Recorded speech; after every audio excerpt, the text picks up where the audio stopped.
May 25th, the day when the General Data Protection Regulation is in full effect, is getting closer. So in this video, we'll cover what GDPR means to eMarketeer users and what features we are bringing to our app to help you become GDPR compliant. My name is Klaus and I'm the Chief Marketing Officer at eMarketeer, and I will be taking you through our presentation today. The topics we'll cover in this video are firstly a brief introduction to key GDPR concepts, rights and roles, and then we'll go through how you as an eMarketeer user are affected by GDPR. We'll look at all of the features that we'll be bringing to eMarketeer, as well as a roadmap on when you can expect these features to appear. Lastly, we'll look at some migration best practices and some recommended actions that you should be planning. The General Data Protection Regulation, or GDPR in short, is, as mentioned, in effect from May 25th this year, and I'm sure you are one way or another already preparing for the GDPR. In its own words, it is to protect and empower all European citizens' data privacy and reshape how organizations approach data privacy. So in a nutshell, it has impact on all of us, both as private persons as well as marketeers operating within the EU or with customers within the European Union. So why GDPR? Essentially, it has to do with giving back the ownership of data and the control of data back to us. And by us, unfortunately, I don't mean marketeers, I mean us as private individuals and our right to decide who gets to store and process our data. And no matter how you look at it, it is a good thing. It does take some time getting used to, and there are a lot of processes, routines, and documentations that you need to sort out in your organization. But at the end of the day, it ensures that our data is handled in a secure and fair way, and that our right to our data is enforced. So basically, it's a good thing. So what are these rights that we're getting with GDPR? As persons, private individuals, we have the right to be forgotten, to have our data deleted from marketers' databases, either when we ask them to delete our data or when they don't have a reason to keep our data anymore. We have the right to access our data to see what companies are storing about us. We have the right to edit and correct the data if we think there's something wrong. We have the right to be notified if the person's storing or the company storing our data has a data breach and there is a risk that that data may be breached to a third party. And lastly, we have the right to be secure, to have our data stored in a secure fashion. So some of the GDPR key concepts, let's briefly look at those because we're going to throw around some words that you may not be that familiar with. So first of all, there's this concept of the data subject. That is basically the persons that you have in your database, be it eMarketeer or your CRM. So for instance, leads and customers and maybe staff and suppliers as well. So data subjects are always persons, it's not companies. The GDPR has to do with data about individuals. Then there's personal data, and that is data or information that could be used to identify a specific person. For instance, contact information, addresses, pictures, social media posts that can be associated with a person and so on. So anything that with reasonable means can be used to identify an individual. The data controller, that's you. That's the person or company that uses eMarketeer, for instance. So you control the data and the processes around how you get data and manage that data and manage the consent you have for that data. The data processor, that's us, for instance. So we process data on your behalf in the eMarketeer application. And there are certain rights and roles and liabilities associated with that. Then there's the idea of consent. And you as a controller cannot store or use data without having the consent from the data subject. So basically you need the right to store and market to people. You need a consent for that from the data subject in question. There are different types of consent and there are different legal bases of that consent. We'll come back to that in a moment. So lastly, there's the legal base, and this is the legal justification you have for storing or processing data on your data subjects. So what are the different roles and requirements on these roles that stem from the GDPR? eMarketeer, as a data processor, there are certain requirements that we have to live up to. We're required to make sure that we store our data in a secure fashion, that we use an anonymization of data where relevant, and that we restrain access to the data to the bare minimum of people who absolutely need access to data. We also need to document how we process and do risk assessment, as well as formalize breach routines. If we have a data breach, how do we escalate that and how do we communicate that back to you as data controllers? The data controllers, your requirements are anything that has to do with how you get consent from your data subjects, how you store and manage that consent, how you can prove and log that you have consent, how you help your data subjects change, edit, and have their data deleted, and so on. So all of the processes around why you store your data and how you manage that data, that resides as a requirement on you. And then lastly, the rights of the data subjects, your clients and prospects. They have the right to withdraw and give consent to you storing and using their data in an easy way. And they have the right to request changes, deletions, and export of data if and so they would like that. So these are the different roles and requirements that are on us in the GDPR. So let's look at the concept of consent. When you manage consent, there are three key concepts to be aware of. The first one is purpose. What is the purpose of you obtaining the data? Is it to store it? Is it to use it for marketing purposes? Those are two classical consent purposes. The second concept is the legal base. Why do you have the right to either store or use the data for marketing? And there are different consent types here, as they are listed in Article 6, Paragraph 1 in the GDPR. We'll go into a couple of these in a moment. And the final one is source. From where did you get this consent? Did it come from a web form on your website? Was it verbally accepted, or was it imported into your database, for instance? Here are two of the most common legal bases in Article 6. Article 6.1a is consent. That means that the data subject has explicitly given consent for you to store and market to them, for instance. Or legitimate interest, where it's okay, even though you don't have an explicit consent, that may be because they are clients of yours and you need to be able to send them updates on your product or similar. So these are two of the most normal ones, and also the contract 6.1b is going to be very much used when you have a contractual obligation to store and maybe even communicate to your data subjects to live up to the contract you have with them as a company. All right, let's go into the GDPR feature overview from eMarketeer. So basically, which features will we be bringing to eMarketeer to help you manage consent and manage your GDPR compliance within eMarketeer? First, we will bring a new account settings page into eMarketeer. On the account page, you will find a new section called subscriptions and sendouts. And over here, you will be able to manage how you deal with consent. We basically have two options here. First one is block if marketing sendout consent is withdrawn. That mimics quite much what you're used to as unsubscriptions today. And then you have the second option, which is block if marketing sendout consent is none or withdrawn, and that is basically the GDPR compliant. So that means that even though that you don't have an unsubscription, just the bare fact that you don't have a consent on that person means that you cannot send to that person. So when all of your data is updated, that is a GDPR compliant version that you will be going for. These settings will replace the unsubscription settings that you're used to today. So you will not be seeing the unsubscribe settings on the account page anymore. They will be replaced with the sendouts settings here.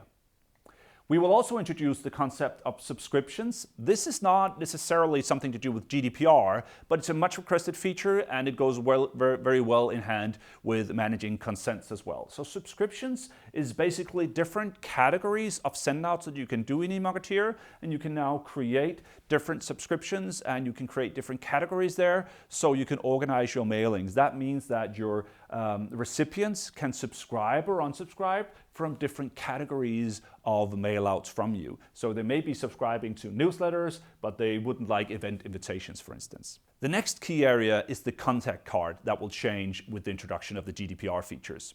So the contact card is basically the heart of eMarketeer, where you store persons and information on these persons. And you will see a new box down there called Marketing Sendouts. The slider, the green one, denotes the marketing consent, whether that has been given or withdrawn. And underneath there, you can see the subscriptions that this specific person is subscribing to. So this is where you can see, withdraw, and set subscriptions on the contact card when you manually update contacts in eMarketeer. You will also see a new consent tab. And on the consent tab, you can see the history of consent that has been set. And you can also edit new types of consent. So you can change the legal base for the different purposes of consent that you have in eMarketeer. This is very useful for logging the history of consent, so you can always prove why a specific consent and legal base has been set on this specific contact. The next new set of features has to do with importing files, importing contacts into eMarketeer. When you import files, you will see a new section that deals with consent. That means that when you import, you get the opportunity to set consent for storing the data and doing marketing sendouts and choose a legal base for each of these purposes. So that is done when you upload the file. The consent is automatically updated on all of the contacts that you import. Apart from importing, you may have contacts already in eMarketeer, of course, and we want to make sure that you can easily manage the consent on those, and you will do so, for instance, via filters. Filters in eMarketeer are used to create a selection of all of the contacts you have in eMarketeer, and we will introduce new types of filter settings here, so you can filter on consent, the different purposes, and the different legal bases. So, for instance, you can search for all of the people where you do not have a consent, or you can choose the persons where you have a specific combination of consent and legal type. You can also filter on dates. You can do a filter on all of the persons who haven't received a sendout in a specific time frame, or say I would like to see all of the persons in my database who have not received an email from me in 12 months. And lastly, we will also introduce a filter on subscriptions so that you can filter out the people who subscribe to a specific category of sendouts from your account. These filters in combination just make it easier for you to do selections on your contacts in the database and set the corresponding legal base and purpose that is right for that specific group. Now, filters aren't worth much without bulk updating options. So now that you have your filters in place, you can bulk update the contacts in eMarketeer. And you can bulk update from the bulk actions dialog. So that means that everywhere in eMarketeer where you have a list of contacts, maybe a form results report or a sendout report, or basically from the filters, you will be able to do bulk update of consent and of subscriptions. And this is the consent update, bulk update, where you can set the purpose and the legal base for the different consent types here. You can also do that for subscriptions, so you can bulk update subscriptions. Let's say that today you manage all of your newsletters in a specific campaign in eMarketeer. You can go to the contact lists in that campaign and bulk update all of the recipients there with the newsletter subscription category if you want to do that. All right, so now we've looked at how you manually enter consent on a contact, how you import or bulk update from filters and lists. Let's look at how a data subject can explicitly give their consent to you in a form. In the forms editor, we will introduce a new consent block. And if you add the consent block to your web forms, you will be able to enter a consent text and choose the purpose for that type of consent. The legal base for that will then be consent because it has explicitly been given by the data subject. That will then appear in the form, and that will update the consent and legal base on the contact card of that specific data subject. We will also introduce subscription categories as mentioned, and in order to control your sendouts, you will be able to see the subscription category when you send out a newsletter, for instance. You choose the subscription category newsletter. If it's an invitation, you choose that category and so on. And that makes sure that your sendout is only going to the people who actually subscribe to that category. We will also be able to edit the category when you're actually editing the email. Let's look at how sending emails now behaves after these new types of consent and subscriptions have been introduced. When you do your sendout, as normal, you will see that the sendout settings, but you will have a new feature over there that enables you to overwrite the consent and subscription. Obviously, that is something to be done with great caution, as you do not want to send out marketing type material or newsletters to people who have withdrawn their consent or withdrawn their subscription from a specific category. So that really has to be used with caution, but the option to do that is available there. When you are ready to send your email, you will see the send card as you're used to. And in the send card, you will see some new information. You will basically see who has unsubscribed from the category newsletter in this case, and how many people have either withdrawn or have no consent for marketing material. So those will be listed there and subtracted from your overall recipient list. So you'll be able to see how many people are not being included in the send out and the different reasons for that. We will also be introducing a subscription center. The subscription center is where your contacts can edit their preferences of the type of mailings they would want from you, as well as to withdraw their marketing consent. So think about the unsubscribe link in your eMarketeer emails today. This is going to replace that unsubscribe page. So when they click the Manage My Preferences link in your email, they will end up on the subscription center, where they can choose which categories that they would like to subscribe to, and they can withdraw their consent for you to market to them. So this is the type of page that they will be ending up on and where they do their settings. We will introduce a couple of new automations that has to do obviously with subscriptions and consent. So on the automations page, you will see update consent and update subscriptions as two new automation options. This is the update consent, where you obviously can choose the purpose and the legal base for a specific consent, and you choose the trigger in eMarketeer that should trigger that consent type. That means that you can now control how you update consent with automations in eMarketeer. Likewise with subscriptions, you can manage your subscriptions from automations. So you're not limited to the consent form block or the subscription center. You can do other types of automations that updates preferences and consent. So all of these features won't be hitting eMarketeer at the same time. So in this roadmap, I will map out when these features will hit your eMarketeer and when you should expect to see changes in the eMarketeer user interface.